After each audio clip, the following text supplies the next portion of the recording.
మిత్రులందరికీ నమస్కారం. రేడియో రాంబాబు ఛానల్కి స్వాగతం. ఇవాళ ఎన్టీఆర్ గారు నటించినటువంటి కొన్ని జానపద చిత్రాలు, ఆయనకు మంచి పేరు తెచ్చినటువంటి చిత్రాలు కాస్త కొన్ని విశేషాలు చెప్పే ప్రయత్నం చేస్తాను. ఎన్టీఆర్ గారు ముఖ్యంగా జానపద కథానాయకుడిగా ఆయనకు ఎంతో పేరుంది కదా. అలా కొన్ని సినిమాలు ఆయనకి పేరు తెచ్చినవి, ఇప్పటికీ ఆ పేరు అలా నిలబడిపోయింది. అలాంటి కొన్ని సినిమాలు మొదటగా మనం చూస్తే పాతాళ భైరవి. పాతాళ భైరవి 1951 మార్చి 15న విడుదలైంది. కేవీ రెడ్డి గారి మ్యాజిక్ అనుకోండి, అలాగే కేవీ రెడ్డి గారు, పింగళ నాగేంద్రరావు గారు కలిసి సృష్టించినటువంటి ఒక మ్యాజిక్ మనకి పాతాళ భైరవిలో కనిపిస్తుంది. ముఖ్యంగా పాతాళ భైరవిలో ఘంటసాల మాస్టర్ మ్యూజిక్, కలవరమాయే మదిలో కానీ, ఎంత ఘాటు ప్రేమయో కానీ, ప్రేమ కోసమే వలలో పడినే, పాపం పసివాడి పాట కానీ, ఇట్లా ఎన్నో పాటలు ఉన్నాయి కదా. ఆ సినిమా హీరోయిన్ మాలతి గారు, అలాగే సిఎస్ఆర్ రాజుగా నటిస్తారు. ఇందులో ఎన్టీఆర్ తోటరావుడిగా నటించి నిజం చెప్పమంటారా మహారాజా, అబద్ధం చెప్పమంటారా అన్నటువంటి మాట కానీ, సాహసం చేయరా డింబక అనేటువంటి ఎస్వీఆర్ మాట కానీ, ఇట్లా ఎన్నో ఒక మ్యాజిక్ కేవీ రెడ్డి సృష్టించారు. కమలాకర్ కామేశ్వరరావు గారు, కేవీ రెడ్డి గారు కలిసి ఆ స్క్రీన్ ప్లే రూపొందించారు. ఈ సినిమా విడుదలైనప్పుడు ఒక అద్భుతమైనటువంటి విజయాన్ని సాధించింది. 13 సెంటర్లో మొదట విడుదలైతే అన్ని చోట్ల 100 రోజులు ఆడింది. తర్వాత రిపీట్ రన్లో అన్ని కలిపి దాదాపుగా 30 కేంద్రాల్లో 100 రోజులు ఆడింది. 200 రోజులు పైగా ఆడింది ఆ సినిమా. దాంతోపాటుగా ఒక విశేషం ఏమిటంటే, ఘంటసాల మాస్టర్ అప్పుడు ఒక హ్యామండ్ ఆర్గాన్ తెప్పించారు, ఒక ఇన్స్ట్రుమెంట్ అది. అందుకనే మీకు ఈ సినిమాను చూస్తే పాతాళ భైరవిలో గొప్పగా కనిపిస్తుంది మ్యూజిక్. దాన్ని ప్లే చేసేవారు మాస్టర్ వేణు. ఈ సినిమాని మేము 78, 79 ఆ డిగ్రీ చదువుతున్న రోజుల్లో శాంతి థియేటర్లో అవి పాత సినిమాలు మార్నింగ్ షోస్గా రిలీజ్ చేసేవారు. అప్పుడు అలా చూసినటువంటి గుర్తు. ఒక గొప్ప రికార్డు క్రియేట్ చేసింది పాతాళ భైరవి. పాతాళ భైరవి వెనకున్నటువంటి ఒక స్టోరీ ఏమిటంటే, బ్యాక్ స్టోరీ లాంటిది. ఒరిజినల్గా అనుకున్న హీరో అక్కినేని. అయితే అక్కినేని వద్దు, ఎన్టీఆర్ గారు బాగుంటారని చెప్పని నాగిరెడ్డి గారును చక్రపాణి గారు కేవీ రెడ్డి గారు చెప్పి చూశారు. మొదట ఆయన కన్విన్స్ కాలేదు, కానీ అక్కినేని ఎన్టీఆర్ సంసారం సినిమా షూటింగ్ జరుగుతుంది. ఆ బ్రేక్లో వాళ్ళు టెన్నిస్ ఆడుతుంటే ఎన్టీఆర్ గారు బ్యాట్ పట్టుకున్న తీరు, బలంగా ఆడటం ఇవన్నీ చూసి కేవీ రెడ్డి గారిని ఇంప్రెస్ చేసి అప్పుడు ఆయన ఎన్టీఆర్ గారు తీసుకోవడానికి మొగ్గు చూపారు. మొదట నేపాల మాంత్రికుడిగా కూడా ముక్కామల్ అనుకున్నారు, లేదంటే గోవిందరాజు సుబ్బారావు. ఎప్పుడైతే హీరో మారాడో, హీరో ఎన్టీఆర్ వచ్చారో, అప్పుడు ఎస్వి రంగారావు గారిని తీసుకోవాలని నిర్ణయించారు. ఇది పాతాళ భైరవి వెనక ఉన్నటువంటి ఒక కథ. ఆ తర్వాత సినిమా అయింది. ఇక్కడే మాట చెప్పాలి, 1951లోనే ఎన్టీఆర్ మరో గొప్ప చిత్రం విడుదలైంది. అది మీకు తెలిసే ఉంటుంది. మల్లీశ్వరి డిసెంబర్ 20న విడుదలైంది. మల్లీశ్వరి మరి జానపద సినిమాగా క్వాలిఫై అవుతుందా కాకపోవచ్చేమో, కానీ ఒక హిస్టారికల్ రొమాన్స్గా మనం మల్లీశ్వరిని భావించవచ్చు. అది వాహిని ప్రొడక్షన్ తరఫున బిఎన్ రెడ్డి గారు దర్శకత్వం వహించారు. బిఎన్ రెడ్డి గారు అది రాయల కరుణ కృత్యం అనేటువంటి బుచ్చిబాబు గారి రేడియో ప్లే ఆధారంగా కథను అల్లుకున్నారు. దాంతోపాటుగా the emperor and the slave అనేటువంటి ఒక స్టోరీ కూడా కారణం. పాతాళ భైరవి అంతగా ఆదరిస్తే ప్రేక్షకులు మొదటి రిలీజులో మల్లీశ్వరిని ఆదరించలేదు. మల్లీశ్వరి నిజం చెప్పాలంటే అండర్ పెర్ఫార్మెన్స్గా నడిచింది. తర్వాత మళ్ళీ ఇంకో 2 సంవత్సరాల తర్వాత రిలీజ్ చేస్తే అప్పుడు ఆడింది. సో అలా ఆశ్చర్యంగా ఉంటుంది. ఒకే సంవత్సరం కేవీ రెడ్డి గారి సినిమా ఒక కమర్షియల్ క్లాసిక్గా నిలిస్తే, బిఎన్ రెడ్డి గారి మల్లీశ్వరి మాత్రం క్లాసిక్గా నిలిచింది. కానీ పాటలు మనం చూసినట్లయితే ఇప్పటికీ దేవులపల్లి కృష్ణదాస్ గారి సాహిత్యం కానీ, రాజేశ్వరరావు గారి పాటలు కానీ మనం మధ్యలో నిలిచిపోతాయి మల్లీశ్వరి సినిమాకి. మరొక సినిమా నేషనల్ ఆర్ట్ థియేటర్స్ తరఫున అప్పటికి తోడు దొంగలు, పిచ్చి పుల్లయ్య తీసి ఎన్టీఆర్ దెబ్బతిని ఉన్నారు. ఆయన అప్పుడు ఒక జానపద చిత్రం ద్వారా తీసి హిట్ కొట్టాలనేటువంటి ఆలోచన వచ్చి జయసింహ సినిమా తీశారు. ఇందులో వహీదా రెహమాన్ డెబ్యూ సినిమా ఇది. ఎంఏ రెహమాన్ సినిమాటోగ్రఫీ చాలా సినిమాలకు ఆయనే చేశారు తర్వాత కాలంలో. ఇది వెంకట పార్వతీశ కవులు, ఇద్దరు కవులు ఉన్నారు, వెంకట పార్వతీశ కవులు. వారు రాసినటువంటి వీరపూజ నవలను చదివారు ఎన్టీఆర్. ఇది మనం అడాప్ట్ చేసుకుంటే బాగుంటుందని సీనియర్ సముద్రాలకు చెప్పారు. అలా జయసింహ సినిమా తెరకెక్కింది, కానీ క్రెడిట్స్లో వీరపూజ నవల ఆధారంగా మాత్రం ఎందుకో చెప్పలేదు. మరి టీవీ రాజు గారు సంగీత దర్శకత్వం వహించారు. ఇందులో ఉన్నటువంటి ఈనాటి ఈ హాయి కలకాదో ఈ నిజమైనటువంటి పాట చాలా పేరు వచ్చింది. 6 కేంద్రాల్లో 100 రోజులు ఆడింది. అదేమిటో విజయవాడ గుంటూరులో 169 రోజులు మాత్రమే ఆడింది. ఇంకొక 6 రోజులు ఆడితే 175 రోజులు అయ్యేది. 169 రోజులు మాత్రమే ఆడింది ఈ సినిమా. బెంగళూరులో మాత్రం 175 రోజులు ఆడింది, అదొక విశేషం. తర్వాత దీనికన్నా ముందర వచ్చిన సినిమా రేచుక్క. అది 1954లో వచ్చింది. ప్రతిభావారి చిత్రం. ప్రతిభావారు అంటే ఘంటసాల బలరామయ్య గారు ప్రొడ్యూసరు. ఆయన మీకు తెలుసు, అక్కినేని ఇంట్రడ్యూస్ చేశారు. ఘంటసాల బలరామయ్య గారు the prince who was a thief అనేటువంటి సినిమా ఆయనను ప్రతిభా శాస్త్రి గారు కలిసి మెడ్రాస్లో థియేటర్లు చూసినప్పుడు దీన్ని తెరకెక్కిస్తే బాగుంటుంది అనుకుని ఆయన సంగీతం శ్రీనివాసరావు గారిని సీనిక్ ఆర్డర్ రాసుకుని రమ్మని పంపించారు. అంటే అప్పట్లో ఒక సినిమాని అడాప్ట్ చేయాలంటే ఎంత జాగ్రత్త పడేవాళ్ళు. ఆ సీనిక్ ఆర్డర్ ఆయన టార్చ్ లైట్ వేసుకుని సంగీతం శ్రీనివాసరావు గారు రాస్తుంటే వెనక నుంచి ఛాయాదేవి గారు చూసింది ఆవిడ చూసి ఏమిటి నీకు తెలుగులో తీస్తున్నారా అని కూడా అడిగింది ఆవిడ. ఈయన ఏమి జవాబు చెప్పలేకపోయారని ఆయన ఇంటర్వ్యూలో చెప్పారు. అశ్వత్థామ సంగీతం వహించారు. రేచుక్కలో నిజంగా ఆర్ఆర్ చాలా బాగుంటుంది, మీరు చూడండి, ప్రింట్ కూడా బాగుంది. సంభాషణలు పాటలేమో ఈయన రాశారు, మన మల్లాది రామకృష్ణ శాస్త్రి గారు. అందులో డైలాగ్ ఉంటుంది, ఎన్టీఆర్ను అంజలిదేవి గారు వాళ్ళిద్దరు చెరసాల్లో ఉంటారు ఇద్దరు. మనం అనుభవిస్తున్న ఆనందం విలువ తర్వాత కానీ తెలియదు అని చెప్పి ఎన్టీఆర్ అంటారు. చాలా గొప్ప మాటగా నాకు అనిపించింది ఇది. ఇందులోనే రఘుపతి వెంకయ్యనాయుడు గారి మనవరాలు ప్రమీల, ఆవిడ అసలు పేరు, ఆవిడ పరిచయం అయ్యారు. తర్వాత కాలంలో ఆవిడ దేవిక పేరుతోటే చాలా చిత్రాల్లో నటించారు. 3 కేంద్రాల్లో 100 రోజులు ఆడింది.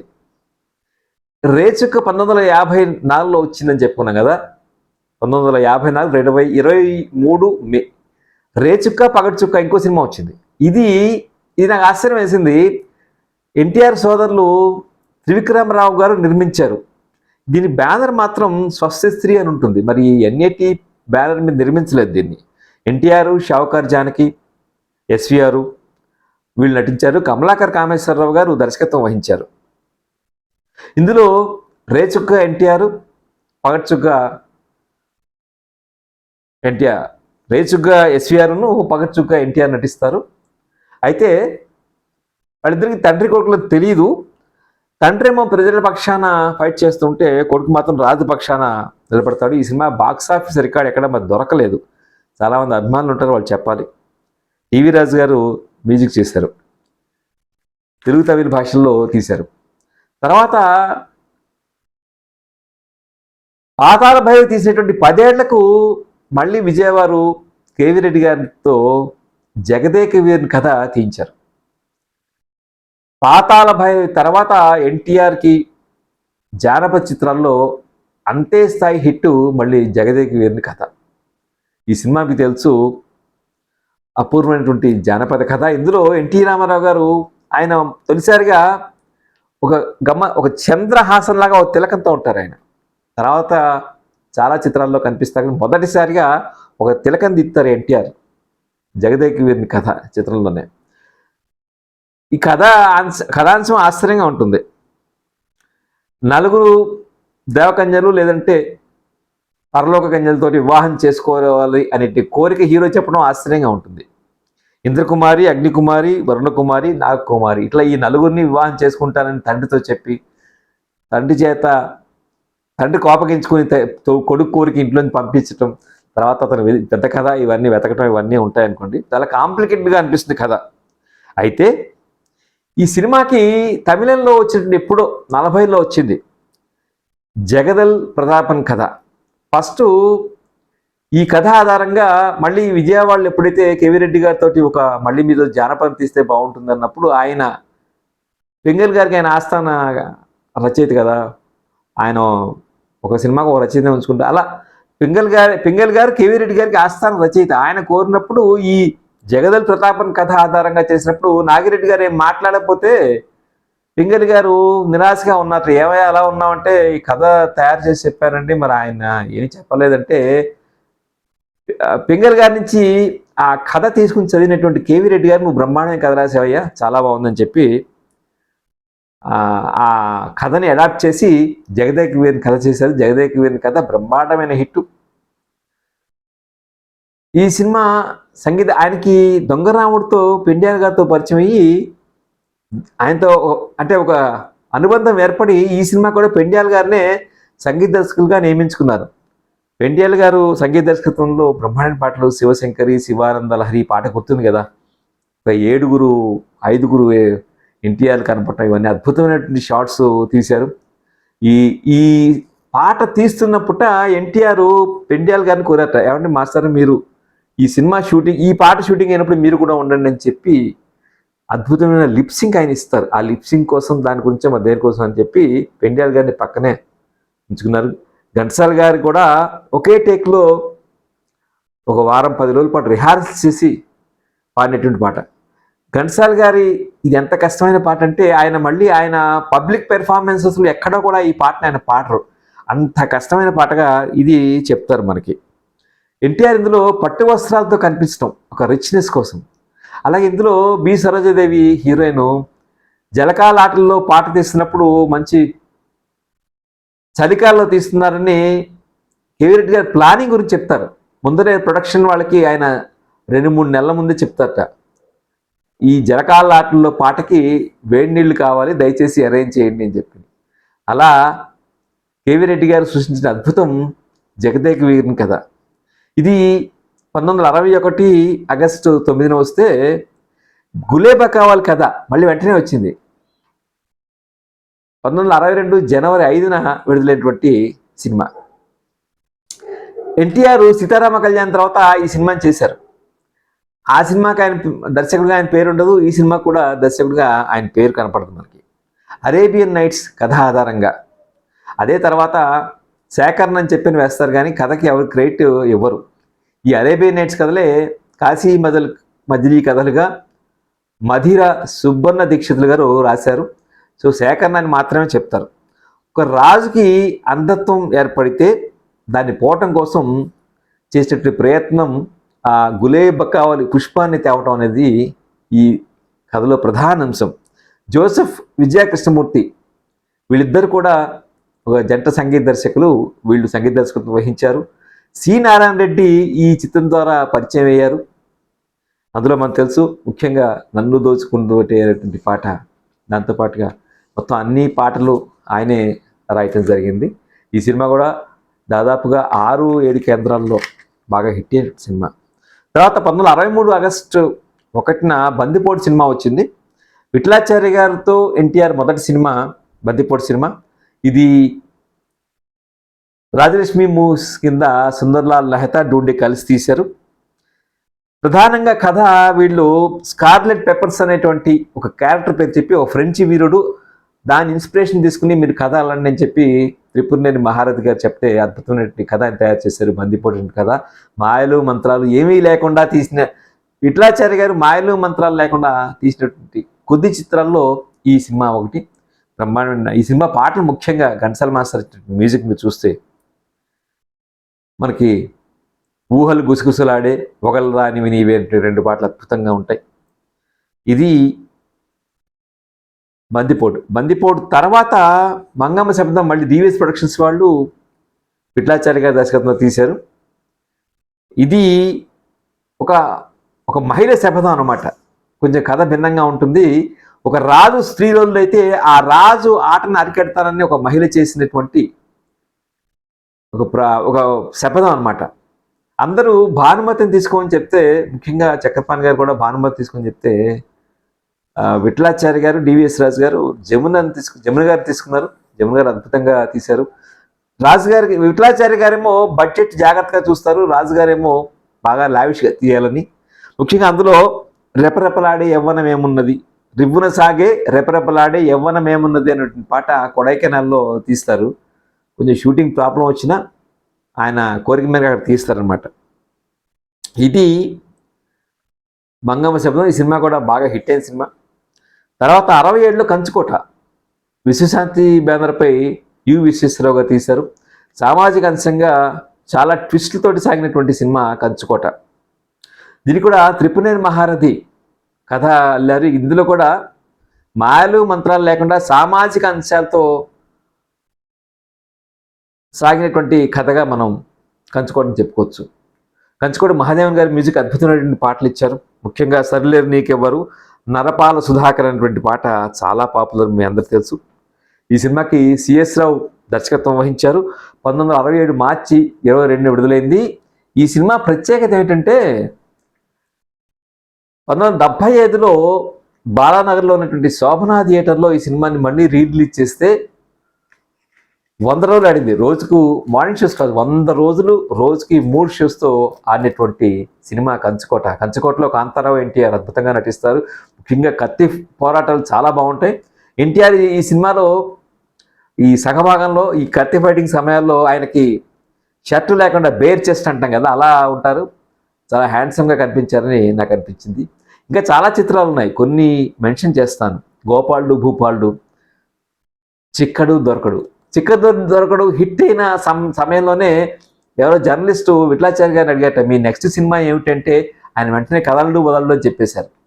సో కథలు వదలడు లోంచి కథను అల్లారు వీటూరి గారు. అలాగే విజయం మనది, గండికోట రహస్యం, ఇది డివిఎస్ ప్రొడక్షన్స్ వారిది. ఇలా చాలా ఉన్నాయి. ఇంకా లక్ష్మీ కటాక్షం, ఇట్లా అగ్గిపిడుగు, ఉక్కుపిడుగు, ఇలాంటి అనేక సినిమాలు ఉన్నాయి. ఎన్టీఆర్ గారు నటించినటువంటి బహుశా లాస్ట్ జానపద సినిమా సింహబళ్ళు 1978 ఆగస్టు 11 విడుదలైంది. కె రాఘవేంద్రరావు గారు దర్శకత్వం వహించారు. శాంసన్ అండ్ దలైలా కోవాడిస్ ఆంగ్ల చిత్రాల ఇన్స్పిరేషన్తో తీశారేమో అని చెప్పి అనిపిస్తుంది. బహుశా ఈ సినిమా ఎన్టీఆర్, వాణిశ్రీ చాలామంది నటించారు, రావు గోపాలరావు, వీళ్ళందరూ. ఓపెనింగ్స్ బాగా వచ్చాయి కానీ బాక్స్ ఆఫీస్ దగ్గర ఈ సినిమా డిజాస్టర్గా మిగిలింది. ఈ సినిమాకి అప్పుడు సింహగచ్చినటువంటి గిరిబాబు తీసినటువంటి సినిమా, కృష్ణ గారితో తీసిన సినిమా, ఈ రెండింటి గురించి ఒక పోటీ నడిచింది. ఇంచుమించు దగ్గరలోనే విడుదలయ్యాయి. బట్ అప్పుడు సింహగచ్చిన సినిమాకి ఎక్కువ కలెక్షన్స్ వచ్చాయి. సింహబళ్ళు మాత్రం ఓపెనింగ్స్ వచ్చినా సస్టైన్ చేయలేకపోయింది. బాగా గుర్తుంది, సినిమా డిజాస్టర్గా మిగిలింది. సో ఎన్టీ రామారావు గారి ఇమేజ్కి దోకా ఏం లేదు కానీ బహుశా సినిమా ఎగ్జిక్యూషన్లోనే ఎక్కడో పొరపాటు దొరికి ఉంటుంది. ఇలా ఎన్టీ రామారావు గారి సినిమాల్లో జానపద సినిమాలు ఇంకా చాలా ఉన్నాయి. బట్టి విక్రమార్క అంటే ఇవి కరెక్ట్గా జానపదం చెప్పడానికి లేదు. బట్టి విక్రమార్క కొంచెం హిస్టారికల్ సినిమా లాంటిది. మహామంతి మరుసు, తెనాలి రామకృష్ణ, అట్లా చాలా సినిమాలు వారి ఉన్నాయి. కానీ జానపద సినిమాలలో ముఖ్యంగా కత్తి పోరాటాలు ఆయన, కాంతారావు చేసిన, ఆయన సత్యనారాయణ చేసిన, తెర మీద చూడటానికి చాలా అద్భుతంగా ఉంటుంది. ఆయన గుర్రం నడిపే తీరు కానీ ఇలాంటివన్నీ కూడా. ఇవి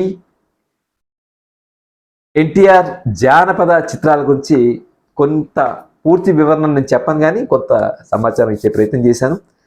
నెక్స్ట్ వీడియోలో ఎన్టీఆర్, విఠలాచార్య కాంబినేషన్ వచ్చినటువంటి జానపద చిత్రాల గురించి మీకు తెలియజేస్తాను. ఈ వీడియో మీకు నచ్చితే లైక్ చేయండి, షేర్ చేయండి. రేడియో రాంబాబు ఛానల్కి సబ్స్క్రైబ్ చేయండి. నమస్కారం.